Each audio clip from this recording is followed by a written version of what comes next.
Muy buenos días, hoy día veremos el tema eclampsia. Como sabemos, es una complicación seria que guarda relación con una alta mortalidad materna. Dentro de esto, la eclampsia sabemos que es un evento en donde va a haber la presencia de una o más convulsiones tónico-clónicas generalizadas o focales que no van a estar relacionadas a una condición materna previa y sí se van a ver asociadas a trastornos hipertensivos del embarazo. Se menciona que hay un estatus convulsivo ya cuando persisten estas convulsiones por más de 5 minutos y donde no hay recuperación entre convulsiones. Hay que recordar que para entender lo que es la preeclampsia se origina de una reducción en la perfusión placentaria que conlleva una hipoxia y esto va a desencadenar diferentes mecanismos fisiopatológicos que resultan en una disfunción endotelial, siendo este el daño principal en lo que son los trastornos hipertensivos del embarazo. Recordar, como mencionaba, que hay una alta mortalidad materno y también neonatal, siendo el diagnóstico de la eclampsia como tal la punta del iceberg, como se puede ver en la imagen, y el tratamiento, el manejo en sí, el resto, lo que no se ve por la dificultad con la que se puede dar esta. Bueno, un poco hablando ya de la incidencia, recordemos que el 10% de los embarazos, de estos, el 0.8 van a ser trastornos hipertensivos. Hay disminución de estos trastornos hipertensivos del embarazo en donde el sistema de salud o el acceso a este está disminuido. En un 2% de preeclampsia severa que no ha usado sulfato de magnesio, van a cruzar con eclampsia y cuando se usa lo que es el sulfato de magnesio llega a menos del 0.6%. Recordar que los casos de eclampsia en un 25% no están asociados a hipertensión y hay eventos también cerebrovasculares que forman en realidad la causa de muerte directa en estas pacientes, llegando a un 40%. Muy bien, ahora hablando un poco de fisiopatología, hay que conocer y reconocer en realidad que el flujo sanguíneo cerebral está regulado por cambios en el calibre del vaso, como vemos en la imagen. Y todo esto para mantener una presión de perfusión cerebral adecuada. Entonces, ¿qué es lo que sucede? La presión arterial en la paciente aumenta, siendo esta la hipótesis más aceptada. Esto genera un aumento en la resistencia cerebrovascular, generando vasoconstricción obviamente, aumentando la presión hidrostática y alterando lo que es la hipoperfusión cerebral, como mencionaba, generando mayor resistencia cerebrovascular, mayor vasoconstricción. Sin embargo, este mecanismo compensatorio se ve anulado en lo que es la eclampsia. ¿Ok? Estos mecanismos de por sí disminuyen, causando pérdida de la resistencia, que era la vasoconstricción principal que había en reflejo a esta presión arterial aumentada. Y como hay pérdida de esta resistencia, hay un incremento abrupto y repentino de lo que es la permeabilidad de la barrera hematoencefálica. Si hay una mayor permeabilidad, va a haber un mayor traspase de fluidos, iones, proteínas plasmáticas y toquinas proinflamatorias, generando de por sí un edema cerebral vasogénico, aumentando la presión también intracraneal. Entonces, ya de por sí sabemos que había disfunción endotelial, había daño endotelial. Eso también genera una alteración de la barrera hematoencefálica, permitiendo, como mencionaba, el pase de estas citoquinas proinflamatorias que exacerban aún más el edema y la injuria cerebral.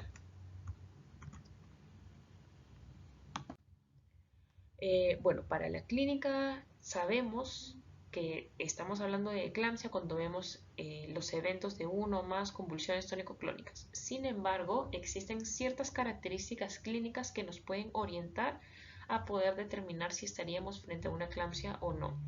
Recordar que los síntomas premonitorios, aquellos que nosotros buscamos en el contexto de un trastorno hipertensivo del embarazo, es para poder acercarnos más y poder actuar de forma prematura en el caso de la eclampsia. La cefalea se presenta en estos casos hasta en un 75%, llega a ser moderada o severa. No es que tenga una característica específica en cuanto a localización, pero lo que sí es una característica es que no mejora y no responde a la analgesia, en específico al paracetamol. Lo que sí va a mejorar es con el sulfato de magnesio. En menor porcentaje, en un 20-30%, alteraciones visuales también se presentan. Cualquier tipo de alteración a nivel del campo visual, diplopias, escotomas, fotopsias, amaurosis, visión borrosa y hasta en un 10% ceguera. Y esta va a preceder incluso a la convulsión, caracterizado sobre todo este edema por el aumento de la barrera hematoencefálica y su permeabilidad a nivel del lóbulo occipital. Estas alteraciones visuales pueden persistir incluso hasta 1 o 2 semanas postparto, donde ya debería verse una resolución. Y bueno, como sabemos, las convulsiones son el diagnóstico de lo que es la eclampsia. Y esto en relación a la liberación de también neurotransmisores excitatorios como el glutamato, que genera una despolarización masiva de las neuronas.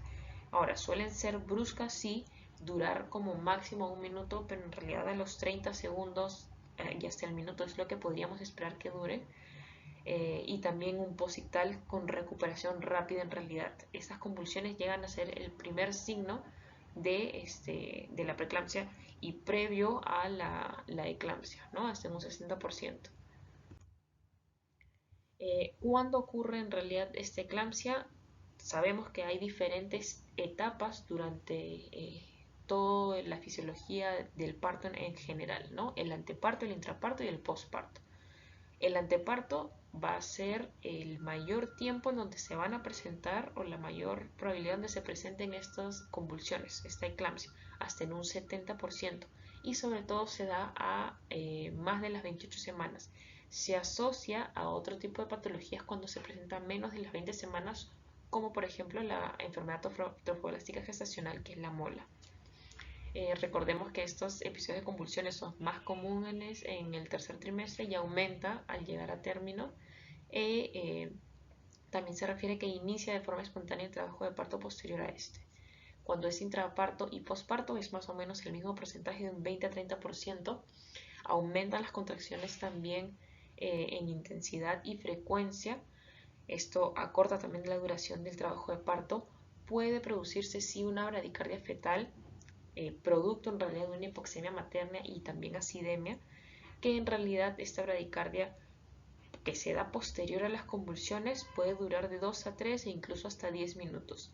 Si es que persiste más de 10 minutos esta bradicardia fetal, que como menciono puede ser normal y esperable frente a un episodio post-eclampsia, pasados estos 10 minutos hay que sospechar quizás que sea un desprendimiento prematuro de placenta, que quizás ya esté en expulsivo, buscar otras causas. Puede presentar también desaceleraciones tardías, alteraciones en la variabilidad que esté disminuida o taquicardia fetal compensatoria a esta bradicardia. Y bueno, en el postparto se menciona que mayor a 48 semanas lo catalogamos como tardío y tiene que ser también menor a 6 semanas. En cuanto a los diagnósticos diferenciales, hay que considerar que si es que la madre presenta, o la gestante mejor dicho, presenta convulsiones en un contexto de trastornos hipertensivos, no hay quizá alguna otra duda en poder diagnosticar esto como eclampsia. Se irá igual indagando sobre otras formas o situaciones que desencadenen estas convulsiones, sobre todo si es que la presión está normal y no hay proteína asociada, sobre todo si hay sabemos que eran tónico-clónicos generalizadas, pero si se presentan déficits neurológicos ya focales, también quizás pensar en algún diagnóstico diferencial y sobre todo, como mencionaba, menor a las 20 semanas o una eclampsia tardía que sea más de 48 horas postparto que se presente o que tenga igual un posictal prolongado, quizás pensar en alguna otra situación que pueda ocasionarlo, sea metabólica, alteraciones a nivel hepático, renal, alteraciones a nivel de metabolitos, hipoglicemia, hiponatremia, hipocalcemia, que podamos estar frente a situaciones autoinmunes, el lupus, el síndrome antifosfolipídico, también a nivel neuromuscular quizás o neurovascular, perdón, a nivel de la hemorragia intracraneal, diferentes ocasiones o un ACV o un SB, perdón, de forma específica. Bueno, en este caso también, como había mencionado, hay una alta mortalidad materna y neonatal. En cuanto a las complicaciones maternas y neonatales, hay a corto plazo y también a largo plazo. Las convulsiones prolongadas contribuyen, como mencionaba, a la mortalidad materna. Hay una acidosis materna que conlleva una hipoxia, que conlleva o puede estar influenciado por un trauma craneal producto de las convulsiones y bueno, a un sangrado. Y se habla de un 5.6 a un 11.8 de mortalidad perinatal por más que todo las complicaciones asociadas a esta eclampsia. DPP, RCU, la misma prematuridad extrema. Y bueno, dentro de las más frecuentes complicaciones maternas tenemos la falla cardíaca, el edema agudo de pulmón, el DPP como mencionado, la enfermedad o la injuria renal aguda y un CID. En cuanto a la prevención, estamos en los 3 niveles. Para la prevención primaria sabemos que la aspirina, el ácido acetilsalicílico, de acuerdo al estudio ASPRE, reduce el riesgo de preeclampsia hasta en un 10 a 15%. La prevención secundaria en realidad ya es con una paciente que tenga algún trastorno hipertensivo donde tenemos que hacer el monitoreo semanal. Si es que estuviésemos frente a una hipertensión crónica, darle el tratamiento antihipertensivo y sobre todo el uso del sulfato de magnesio en los casos de preeclampsia con criterios de severidad que se debería continuar hasta 24 horas postparto. Y la prevención terciaria ya es el sulfato de magnesio en un cuadro ya de eclampsia para prevención de convulsiones recurrentes. El sulfato de magnesio reduce el riesgo de muerte materna y la recurrencia de las convulsiones. No es que vaya a evitar, pero sí previene esta recurrencia. Y esto en relación a estudios en donde se comparaba el sulfato de magnesio con quizás las benzodiazepinas, ¿no? El sulfato de magnesio reduce el riesgo comparado con estas, con el diazepam, con el lorazepam, con el mismo anticonvulsivante, ¿no? Entonces, el mecanismo aún está poco claro, no tan poco estudiado, porque sí se ha mencionado y hay varias hipótesis. Hay diferentes mecanismos propuestos, como que sea un vasodilatador, que es el mismo mecanismo de acción del sulfato de magnesio, que proteja la barrera hematoencefálica para disminuir este edema que habíamos mencionado al inicio y como un estabilizador de membrana. Sabemos que el sulfato de magnesio es un calcio antagonista, entonces va a actuar específicamente en los canales de calcio tanto intra como extracelulares y de esta forma generar la vasodilatación.